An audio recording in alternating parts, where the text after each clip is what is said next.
We've got a great responsibility to the world of Star Wars fans out there and to recruit a whole new generation. Bob Iger made 3 decisions that could have destroyed Disney.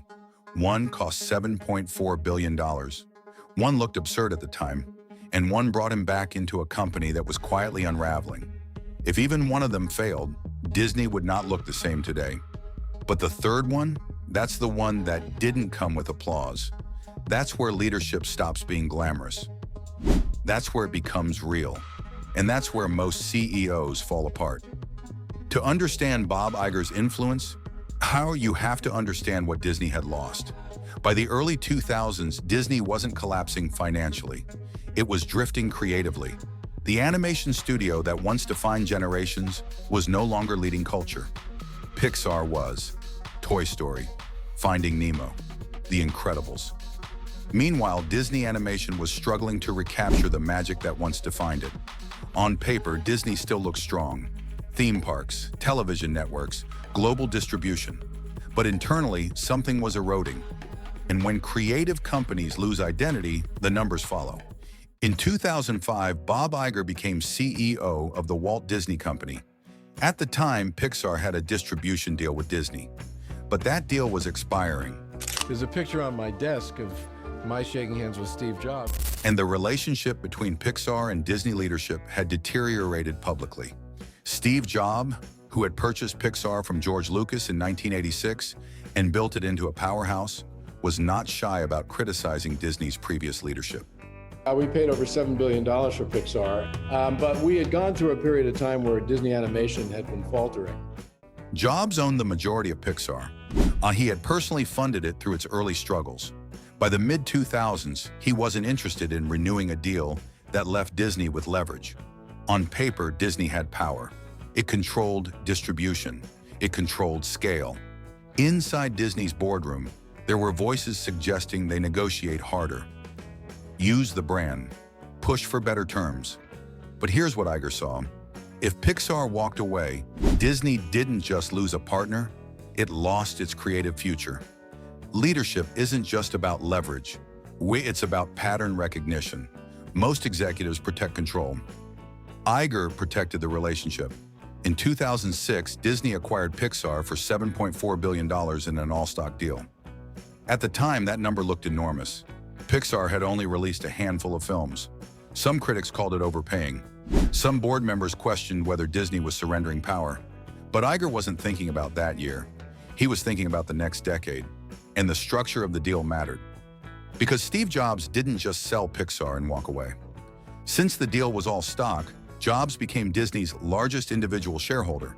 He joined Disney's board of directors. The former Apple co-founder, who had publicly clashed with Disney leadership, was now sitting inside the company. That's not just an acquisition, that's alignment. Iger didn't just buy a studio, he imported a culture. He installed Pixar's creative leadership, John Lasseter and Ed Catmull, into positions of authority inside Disney Animation. And that decision reshaped the creative engine of the company. The real risk wasn't financial, it was ego. It takes a certain kind of CEO to admit your internal system needs outside leadership. It takes even more to empower it. Pixar didn't just restore Disney's animation pipeline, it restored belief. But Pixar fixed the past. It didn't secure the future. And that brings us to the second decision. In 2009, Disney acquired Marvel Entertainment for approximately $4 billion. Economy news, it may be the superhero deal of the decade, and the winner appears to be Disney. $4 billion to buy Marvel, getting control of Spider-Man, Iron Man, and the X-Men. If that sounds obvious now, it absolutely wasn't then. Marvel had filed for bankruptcy in the 1990s. Superhero films were inconsistent, and there was no proven interconnected cinematic universe at scale. Inside the boardroom, there were real questions. Would Marvel's tone align with Disney's brand? Was Disney buying volatility? Was this a distraction from its core? At that moment, the Marvel Cinematic Universe was not a guaranteed empire. It was a gamble. But Iger wasn't buying Iron Man. He was buying intellectual property infrastructure, recurring characters, interconnected narratives, merchandising leverage, franchise durability. He saw a system, and systems compound. That's one of the attractive elements of Marvel to us. Since that acquisition, Marvel films have generated tens of billions in global box office revenue. But the real value wasn't just theatrical, it was licensing, consumer products, streaming leverage. Cultural dominance. First, Iger restored identity. Then he scaled through intellectual property. But expansion introduces complexity, and complexity introduces pressure. In 2020, the world shifted. Theme parks closed. Streaming losses mounted.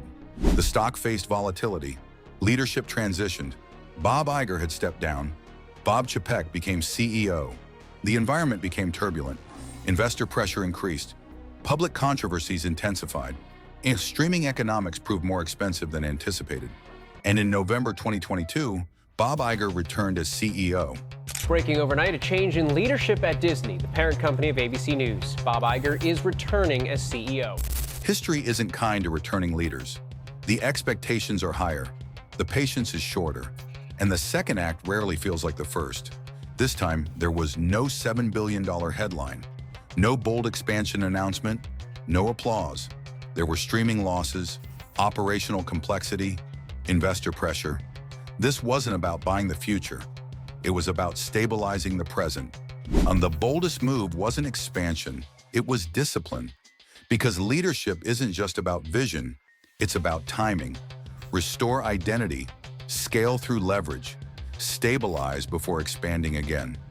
That pattern runs through all three decisions. And if you zoom out, something becomes clear. The influence of a CEO isn't measured by how loud their announcements are. It's measured by the structure they build under pressure. Pixar was about creative humility. Marvel was about strategic expansion. The return was about disciplined restraint. 3 phases, 1 pattern. And here's where this stops being about Disney. Where in your life are you trying to expand something that isn't stable?